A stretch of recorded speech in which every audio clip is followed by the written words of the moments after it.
हमने कई बार देखा है कि भारत ने मिलिट्री ऑपरेशंस किए हैं, जंग लड़ी है। हमने 71 की वॉर देखी, उससे पहले की भी कई जंग देखी। तो मिलिट्री माइट क्या होती है, वो उसका एक रियलिस्टिक असेसमेंट हिंदुस्तान क्या कर सकता है उसका तो है, इतिहास में क्या कर चुके हैं वो भी है। लेकिन सर्जिकल स्ट्राइक्स का एक इतिहास कुछ नया नया सा है।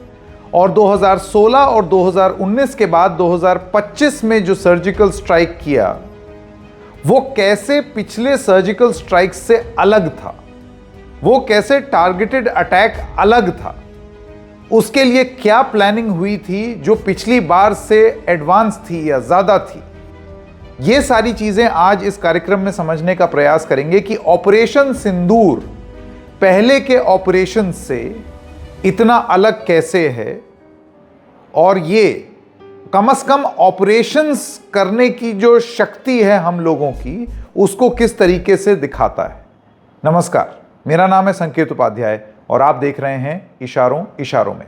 तो आप जानते हैं कि ये तीसरा सर्जिकल स्ट्राइक है जो एक अटैक के रिस्पांस में भारत ने किया है और ये चीज़ सामने आई है। सबसे पहले तो 2016 में आपको याद होगा कि उरी में अटैक हुआ जिसमें 19 हिंदुस्तानी मारे गए।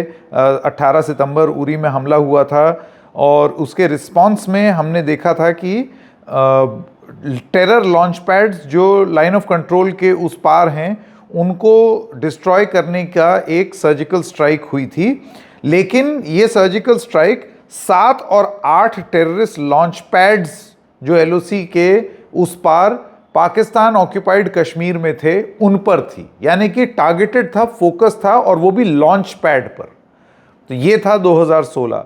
2019 की अगर बात करें तो ये आप जानते हैं पुलवामा में एक अटैक हुआ था फरवरी 14, 2019 को, जिसमें 40 सीआरपीएफ के जवान मारे गए थे।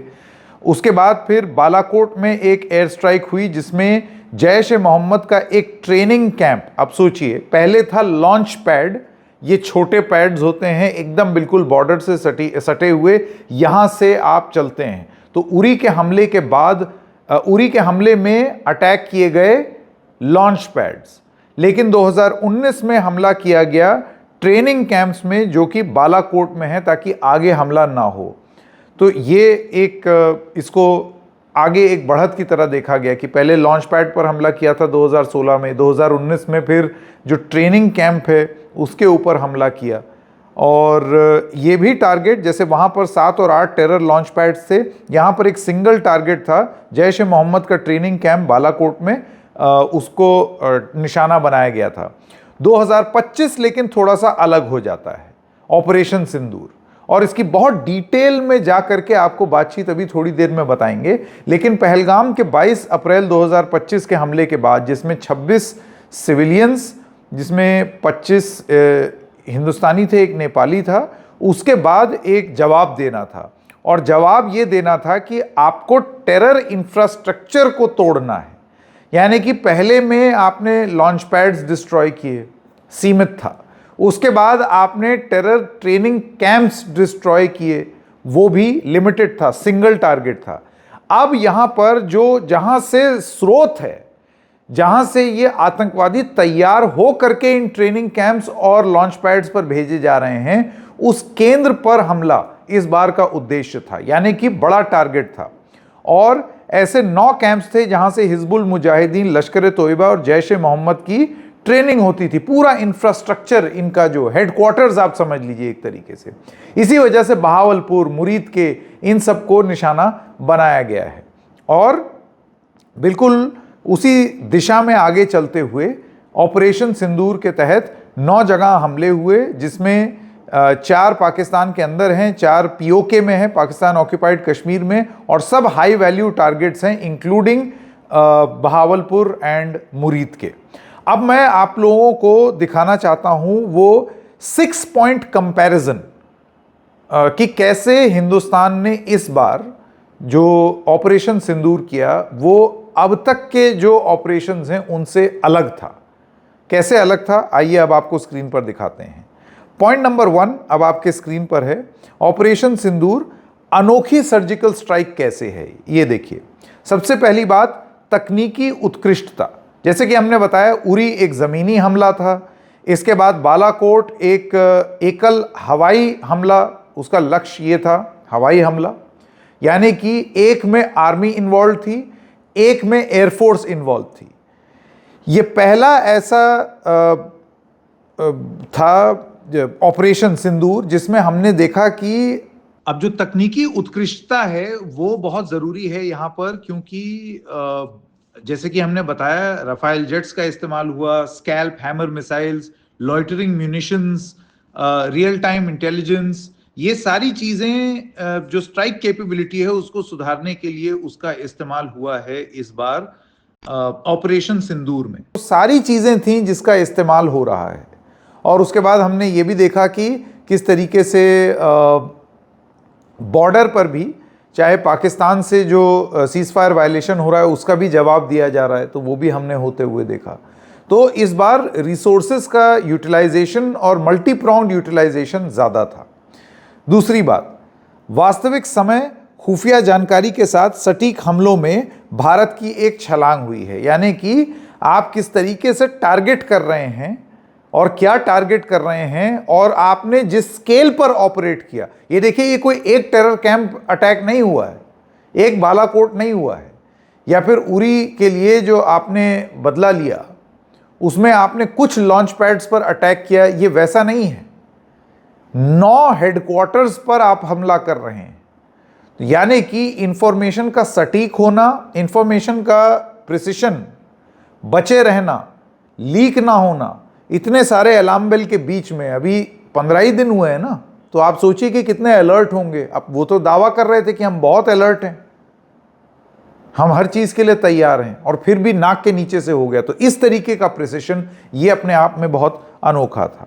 दूसरी बात, व्यापकता इस ऑपरेशन की और गहराई, जितना डीप ये ऑपरेशन गया है वो जरूरी है। पाकिस्तान और पाकिस्तान ऑक्युपाइड कश्मीर के 9 ठिकानों पर हमला है, जिसमें बहावलपुर और मुरीद के जैसे सैन्य आतंकी केंद्र शामिल हैं। इसमें से कुछ केंद्र पाकिस्तान की बाउंड्री के अंदर, सिर्फ पीओके में नहीं है, ये पाकिस्तान के अंदर 100 किलोमीटर अंदर हैं। तो इस बार आप थोड़ा बहुत करके नहीं, बहुत अंदर तक, हेडक्वार्टर्स तक जा करके आए, आपने वहां डैमेज किया है। तो ये अपने आप में एक नई बात हुई, क्योंकि इससे पहले मुझे याद नहीं होता है कि कब मुरीद के और बहावलपुर पर इस तरीके से हमला हुआ हो हिंदुस्तान द्वारा। तो ये एक बहुत इंपॉर्टेंट थी कि आप कितने गहरे देश के अंदर गए ये अटैक करने के लिए, ये आपका एक एडवांसमेंट दिखाता है। उरी और बालाकोट की सीमित भौगोलिक पहुंच से ये कहीं अधिक विस्तृत था, जैसे कि हमने आपको बताया। तीसरी बात, त्रिसेवा समन्वय, यानी कि ट्राई सर्विसेज कोऑर्डिनेशन। जैसे कि हमने आपको पहले भी बताया, ये सिर्फ आर्मी का या सिर्फ एयरफोर्स का ऑपरेशन नहीं था। आप याद कीजिए कि कितनी बार नेवी चीफ प्रधानमंत्री से मिलते थे। क्या है कि अब आप सोचेंगे कि इसमें नेवी का क्या लेना देना। देखिए, पाकिस्तान का एक बॉर्डर जो है वो समुद्र में भी है, यानी कि अगर आप इस तरफ देखें तो अरेबियन सी, वो अगर हिंदुस्तान का कोस्ट लाइन टच करती है तो पाकिस्तान की भी करती है। यहाँ से प्रिवेंट करना पाकिस्तान का कोई भी अटैक, और उसको प्रीएम्प्ट करके प्रिवेंट करना, ये भी इस बार रणनीति में नयापन था। प्लस वो रूट है जहाँ से संभवतः पाकिस्तान अपने और पार्टनर्स के साथ, भाई यहाँ से अगर ऊपर से नहीं ला पा रहा है तो चीन की अगर मदद लेना चाहे, हो सकता है शिप के माध्यम से उनको हथियारों की मदद दे दी जाए। इन सब चीज़ों को भी चेक में रखना, कंट्रोल में रखना, ये सारी चीज़ों पर भी कहीं ऐसा तो नहीं है कि उसकी वजह से हमने यहाँ पर नेवी का भी कोऑर्डिनेशन देखा। और तीनों एक साथ, जैसे कि हमने बोला उरी बालाकोट, वो पूरी तरीके से एक एक एजेंसी का काम था, या तो आर्मी का या फिर एयरफोर्स का। यहां पर तीनों एक साथ काम करते हुए दिखे, तीनों का कोऑर्डिनेशन यहां पर दिखा, जिसकी वजह से हमने वो मीटिंग्स भी देखी जो हो रही थी साथ में। अगला पॉइंट, रणनीतिक विकास, कि हम रणनीति किस तरीके से बनाते हैं अपने ऑपरेशंस की, उसमें जो विकास हुआ है। हमने देखा है कि जो प्रतिक्रिया है कि किस तरीके से हम रिस्पॉन्ड करें, उसमें परिपक्वता वो देखने को मिली। कोई भी चीज़ जल्दबाजी में नहीं की गई, डिसीजन इन हेस्ट नहीं हुआ, इंतज़ार किया कि कब क्या चीज़ की जाए, कैसे कैसे टारगेट्स लॉक किए जाएं, वो सारी प्लानिंग हुई। सीमित हमलों से सक्रिय बहुक्षेत्रीय आक्रामक रुख की ओर बदलाव, यानी कि उरी और बालाकोट के छोटे छोटे ऑपरेशंस के बजाय 9 हेडक्वार्टर्स पर अटैक करने की मेगा रणनीति 15 दिन के अंदर अंदर तीनों के साथ कोऑर्डिनेशन करके, ये चीज़ हमको इस बार देखने को मिली।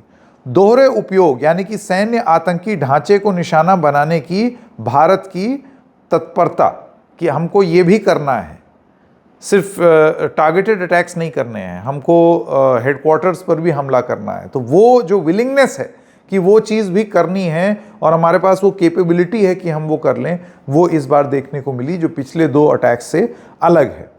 अब आपको ये बताएं, 5वां पॉइंट, प्रतीकात्मक नामकरण।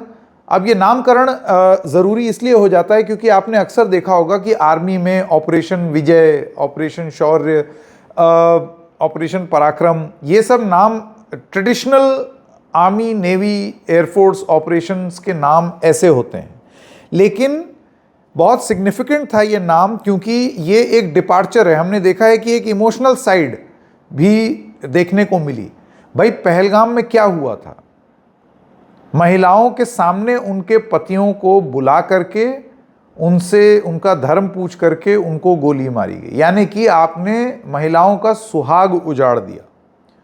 तो ऑपरेशन का नाम ऑपरेशन सिंदूर रख के आप सिर्फ ये ऑपरेशन ही नहीं कर रहे हैं, आप इस देश के लोगों को भी उस ऑपरेशन से तुरंत जोड़ दे रहे हैं। तो ये एक इमोशनल नामकरण, ये अपने आप में एक डिपार्चर है फ्रॉम कन्वेंशन, जो कि यूनिक है। तो वो भी हमको देखने को मिली। And last but not the least, और ये बहुत सिग्निफिकेंट है, अक्सर क्या होता है कि पाकिस्तान कई हमलों के बाद हमने देखा, चाहे 26/11 हो, चाहे 2001 का हमला हो, या उसके बाद भी तमाम हमले हों, अपने अलग अलग कनेक्शंस की वजह से अमेरिका को कि हम सहयोग करेंगे आपका अफ़गानिस्तान पे पार पाने के लिए, और भी तमाम, चीन, ये सारे कनेक्शंस इस्तेमाल करके अपने मन की कर लेता था।